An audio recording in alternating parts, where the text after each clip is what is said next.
Hello सारे होशियार बच्चों। एक बार फिर आप सबका बहुत बहुत स्वागत है आपके अपने YouTube channel learn Hindi with Anju ma'am में। बच्चों, हम लोग हिंदी व्याकरण पढ़ेंगे और इसकी बहुत सारी छोटी छोटी चीज़ों को आसान भाषा में सरल ढंग से समझेंगे। और हिंदी व्याकरण के लेसन सभी कक्षाओं के लिए, चाहे वो कक्षा 6 हो, 7 हो, 8 हो, 9 हो, 10 हो या आगे प्रतियोगी परीक्षाएं हों, सभी के लिए लाभदायक है।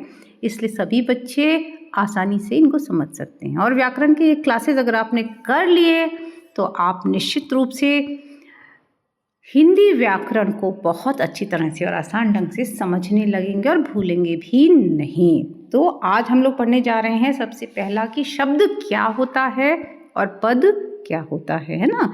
ये आप लोग को इसमें बहुत कन्फ्यूज़न होता है बच्चों को कि शब्द और पद में क्या अंतर होता है, दोनों क्या चीज़ें हैं। तो आज हम लोग इसको शुरू करने जा रहे हैं। तो सबसे पहले समझते हैं कि शब्द क्या है। शब्द क्या है? शब्द की परिभाषा देखिए बच्चों, वर्ण हम लोगों ने पढ़े थे, क ख ग घ, ये सब होते हैं वर्ण, ठीक है। तो शब्द क्या होता है? वर्णों का ऐसा क्रम जिसका कोई अर्थ हो तथा जो स्वतंत्र हो, शब्द कहलाता है, ठीक है। यानी वर्णों के द्वारा जब 2-3 वर्ण जोड़कर जो बनाया जाता है ना, उसे हम शब्द कहते हैं, है ना। वो शब्द बन जाता है, शब्द कहलाता है और वो अर्थ निकालता है, कोई ना कोई उसका अर्थ होता है। जैसे उदाहरण देख लेते हैं, जैसे बालिका है ना, इसमें ब, ल, क, ये सब वर्ण जुड़े हुए हैं और इनसे मिलकर बन गया बालिका। अब बालिका जब शब्द हम बोलते हैं तो हमारे सामने एक बालिका का चित्र आ जाता है, समझ गए ना बच्चों। इसी तरह से पुस्तक, कपड़े, सिलाई या ऐसे कितने ही शब्द आप इसमें लिख सकते हैं। उदाहरण में जो भी शब्द होता है आपके बोलने के दौरान, जितने भी शब्द आपके मुंह से निकल रहे हैं, सब शब्द ही तो हैं। इन्हीं शब्दों को जोड़कर ही तो अब मैं आपसे बोल रही हूँ बच्चों, तो मैं एक वाक्य बोल रही हूँ, तो इसमें बीच बीच में जो शब्द है, अगर वाक्य में से अलग हटाकर इसको रख दें तो क्या होगा? ये शब्द होगा, है ना। तो शब्द है, जब भी वर्णों को जोड़ा जाएगा उससे जो भी मीनिंगफुल जो बात निकलेगी वो होगा शब्द। क्लियर है? अब है पद। तो पद की क्या परिभाषा होती है? अब ध्यान से देखिएगा बच्चों, जब शब्द वाक्य में प्रयुक्त होता है तो पद कहलाता है। क्या हुआ? शब्द और पद में कोई अंतर ही नहीं हुआ। आप समझ में आया आपको? शब्द भी वही, पद भी वही। पद कब शब्द पद में बदल जाता है? जब वो वाक्य में चला जाता है, जब वो ग्रुप में चला जाता है। जैसे आप लोगों ने अंगूरों का गुच्छा देखा ना, अंगूर का गुच्छा होता है, तो ऐसे समझ लीजिए, मैं एक उदाहरण दे रही हूँ आपको, ट्रिक बता रही हूँ। जैसे अंगूर का गुच्छा होता है, उसमें से एक अंगूर टूट के अलग हो गया। अब वो जो अलग हो गया गुच्छे से, वो क्या हो गया? शब्द। और अगर वो अंगूर उसमें जुड़ गया जाकर के, या जो जुड़ा हुआ है उस गुच्छे के साथ है, तो वो क्या हो गया? क्या हो गया बच्चों? पद हो गया, है ना। ऐसे दिमाग में थोड़ा सा ट्रिक रख लो कि जो समूह के साथ अगर शब्द है तो वो पद कहलाएगा, उसका नाम परिवर्तन हो जाएगा, वहाँ पर जाकर वो पद हो जाएगा, है ना। और अदरवाइज क्या होगा? वो शब्द ही रहेगा अगर अकेला है, स्वतंत्र है ना। देखो आप लोग जैसे विद्यार्थी हैं, कक्षा के अंदर क्या पहुँच के आप क्या बन जाते हैं? विद्यार्थी। कक्षा के बाहर रहते तो एक लड़का या लड़की ही तो रहते हैं। इस तरह से भी समझ सकते हैं। तो शब्द क्या हो गया? अकेला खड़ा है। पद क्या है? समूह में है। क्लियर है? अब देखो, अब जैसे पहले हम लोगों ने जो शब्द के उदाहरण देखे थे ना, बालिका, पुस्तक, कपड़े, सिलाई, अब इनको अगर वाक्य बना दिया जाए इनका, बालिका ने कपड़े सिले, है ना। देखिए उदाहरण दिया ना, बालिका ने कपड़े सिले, अब ये एक वाक्य बन गया। अब वाक्य के अंदर बालिका जो एक शब्द था वो इस वाक्य के अंदर प्रवेश कर गया, वाक्य के अंदर जाके बैठ गया, तो अब बालिका क्या हो गई? बालिका शब्द क्या हो गया? पद हो गया। अब ये कहलाएगा पद। शब्द वही है बालिका, लेकिन पहले वो शब्द था, अब वो पद कहलाएगा। इसी तरह से वाक्य में जितने भी शब्द हैं वो जब वाक्य के अंदर पहुंच गए तो वो सारे के सारे क्या कहलाएंगे? पद। ठीक है, मुझे लगता है आपको समझ में आ गया होगा। थोड़ा अभी और समझेंगे। देखिए, अब शब्दों से क्या होते हैं, वाक्य बनते हैं, है ना। शब्द शब्द जोड़ के तो वाक्य बन रहे हैं। मैं आपसे जो बात कर रही हूँ बच्चों, ये क्या हो रहा है, ये वाक्य बन रहे हैं ना। मैं आपसे बात कर रही हूँ, ये क्या है, एक क्या है, वाक्य है। इसमें मैं, आपसे, बात, ये सारे शब्द हैं। तो ये सारे शब्द जोड़कर ही तो वाक्य बना है। तो हम वाक्यों के द्वारा अपने भाव या विचार प्रकट करते हैं, है ना। मैं अपनी बात कह रही हूँ और आप उसको समझ रहे हैं। कैसे समझ रहे हैं, क्योंकि मैं वाक्य बोल रही हूँ। तो वाक्य में जब प्रयुक्त होता है कोई शब्द, तो वो तुरंत ही क्या बन जाता है, पद। वाक्य में प्रयुक्त होते ही शब्द पद का रूप धारण कर लेता है।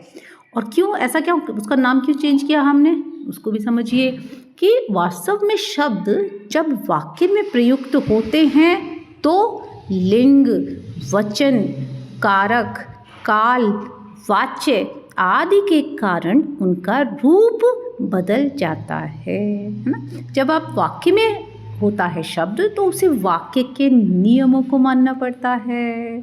जब कोई बालक, कोई लड़का अलग से है तो एक बालक है, जब वो कक्षा में बैठा हुआ है तो वो विद्यार्थी है, और फिर उसे सारे नियमों का पालन करना पड़ेगा ना। कक्षा यूनिफॉर्म में आना है, ऐसा करना है, वैसा करना है, तो वो नियमों का पालन, जब आप समूह में होते हैं तो आपको नियमों का पालन करना होता है।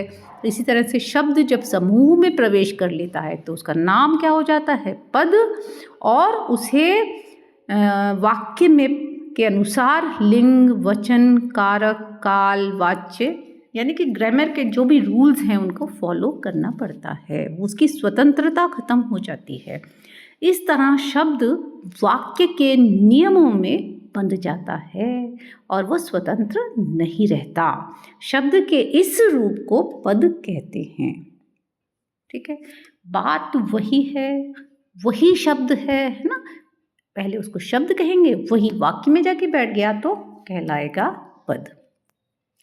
क्लियर है, एक ही चीज़ है ना, एक ही, दोनों अलग नहीं, ध्यान रखिएगा इस बात को। अब देखिए, अब एक पंक्ति में अगर हम इस बात को समझना चाहें कि पद किसे कहते हैं, तो व्याकरण के नियमों से बंधे वाक्य में प्रयुक्त शब्द को पद कहते हैं। वाक्य व्याकरण के नियमों से बंधे शब्द को, है ना, व्याकरण के नियमों से बंध जाता है जब शब्द, तो उसे पद कहा जाता है।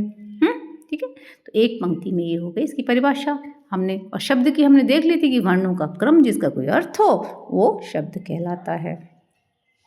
उदाहरण देखिए, उदाहरण भी और देख लेते हैं। देखिए, जैसे आप स्वतंत्र शब्द हैं, ये क्या क्या, कमल, तालाब, खिलना, है ना, ये सब, पेड़, पत्ता, गिरना, ये सब क्या हैं, शब्द हैं।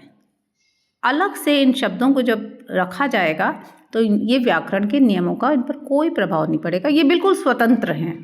ठीक है, अब पद कैसे बन जाएगा ये, जैसे हमने इसको वाक्य में डाल दिया, जैसे कमल तालाब में खिलता है ना, कमल तालाब में खिलता है, तो यहाँ पर पहुँचते ही, वाक्य में पहुँचते ही कमल क्या हो गया, पद। तालाब क्या हो गया, पद। खिलना, खिलना किस में परिवर्तित हो गया, खिलता है, खिलता चेंज हो गया ना बच्चों, क्योंकि ये नियमानुसार होएगा, वाक्य के नियमानुसार होएगा, तो उसमें थोड़ा थोड़ा परिवर्तन भी होता है।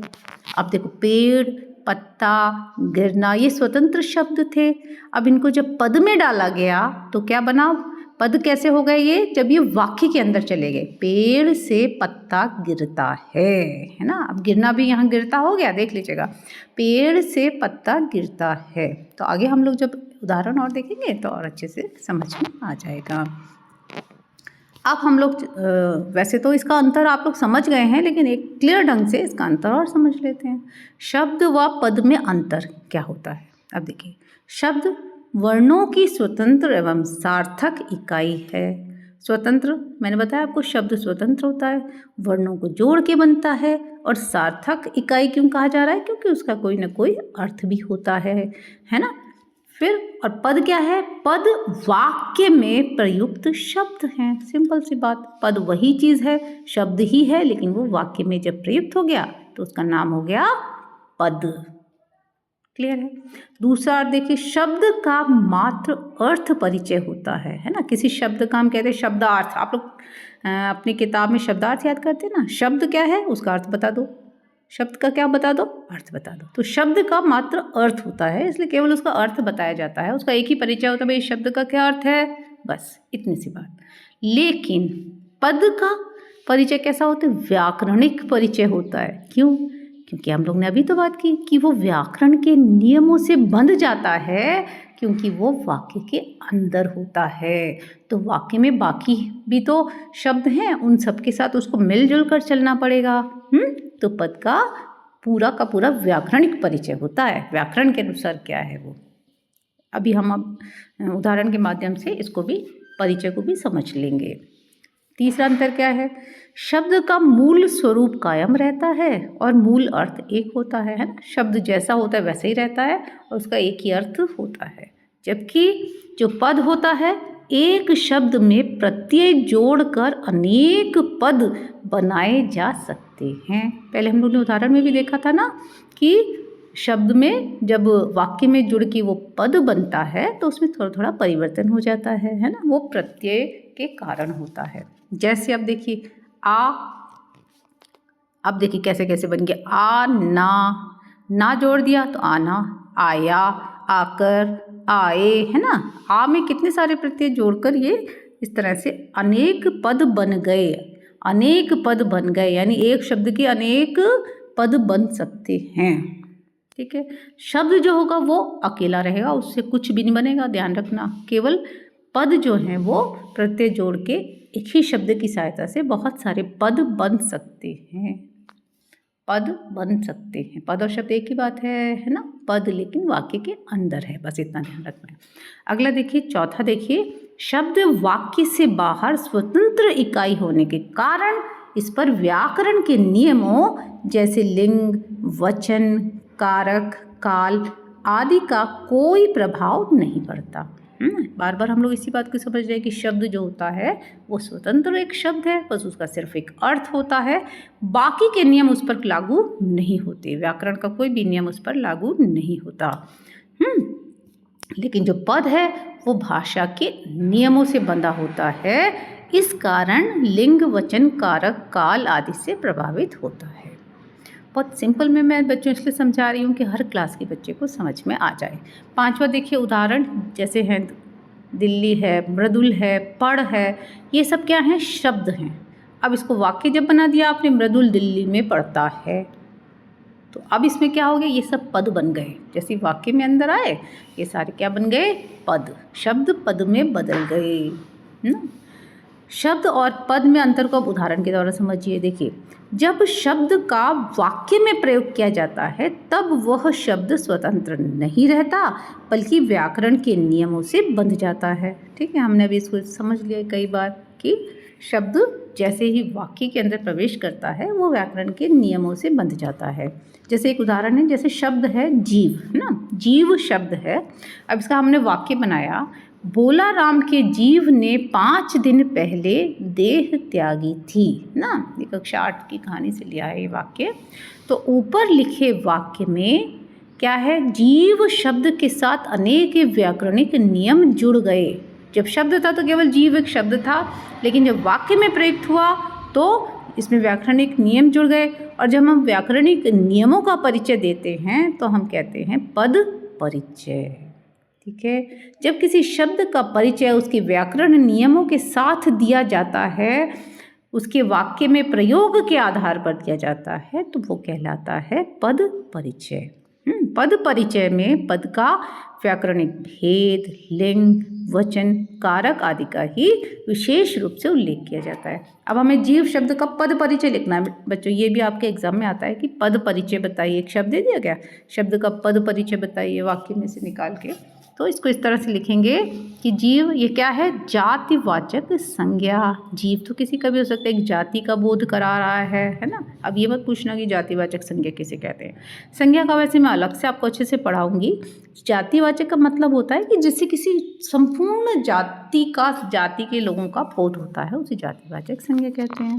किसी का पर्टिकुलर नाम होता है तो वो व्यक्तिवाचक होता है, तो किसी का नाम तो है नहीं, जीव है, तो ये जातिवाचक संज्ञा है ना। और एक वचन है, दिखाई दे रहा है एक वचन, क्योंकि भोलाराम का जीव एक ही व्यक्ति का जीव है ना, एक वचन।